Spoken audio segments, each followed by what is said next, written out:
Il est 18 h, bonsoir à tous, voici les principales informations du jour.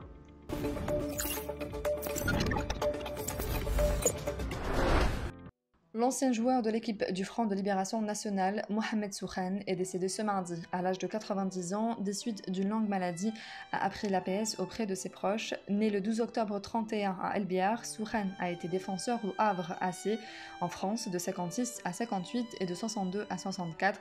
Entre 58 et 62, il fait partie de la glorieuse équipe de football du FLN qui constituait un moyen sportif pour faire entendre la cause algérienne à travers le monde. Il était l'un des titulaires de cette équipe et a participé à de nombreux matchs amicaux. Il est le frère aîné de Abdelrahman, également joueur de l'équipe de football du FLN, décédé en juillet 2015. L'appel à la grève lancé mardi par le Conseil national autonome du personnel enseignant du secteur ternaire de l'éducation CNAPEST pour le règlement d'un nombre de revendications socio-professionnelles a connu un suivi mitigé à travers les différents établissements éducatifs de la wilaya d'Alger. Un taux de suivi disparate a été enregistré dans les établissements de cycle secondaire, alors que dans les établissements des cycles primaires et moyens, l'appel à la grève a été faiblement suivi. Dans un communiqué rendu public à l'issue d'une réunion tenue les 15 et 16 octobre dernier, le CNAPEST avait exprimé son inquiétude face au recul alarmant du pouvoir d'achat et à la gravité de la situation sociale actuelle, soulignant la nécessité de revaloriser les salaires des enseignants. 4 personnes ont trouvé la mort et 12 autres ont été blessées dans un accident de la circulation survenu ce mardi matin dans la commune de Tsabit au nord d'Adrar, indique le groupement territorial de la gendarmerie nationale. L'accident s'est produit au niveau de la route nationale 6 lorsqu'un minibus de transport de voyageurs en provenance de la wilaya de Timimoun vers la wilaya d'Adrar s'est renversé, causant le décès de 4 passagers, dont 3 de sexe féminin, et des blessures à 12 autres. Une enquête a été ouverte pour déterminer les circonstances exactes de l'accident, précise la gendarmerie nationale.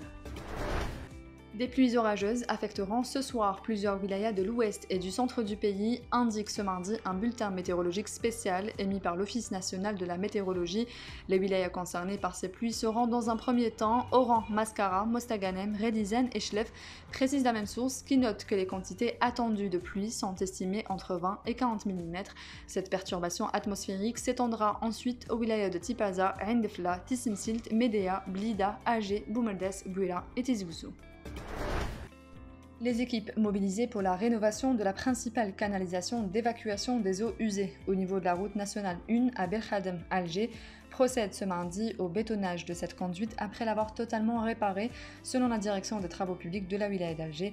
Cette canalisation d'eau a connu une importante fuite qui a entraîné jeudi dernier un glissement de terrain, provoquant un grand trou de 15 mètres de profondeur. S'en est suivi une fermeture de la route nationale reliant Alger à Blida.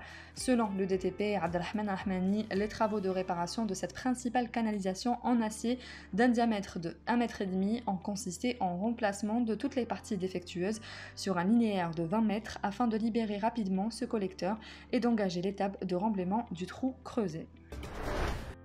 Le prestigieux hôtel de Raldaya est l'un des plus anciens de la ville, le Mzab, ex-Rostomide, entièrement rénové et restauré, a été officiellement rouvert après 27 ans de fermeture dans le cadre de la célébration du 67e anniversaire du déclenchement de la glorieuse révolution du 1er novembre 54, selon la direction de l'entreprise de gestion touristique de Raldaya.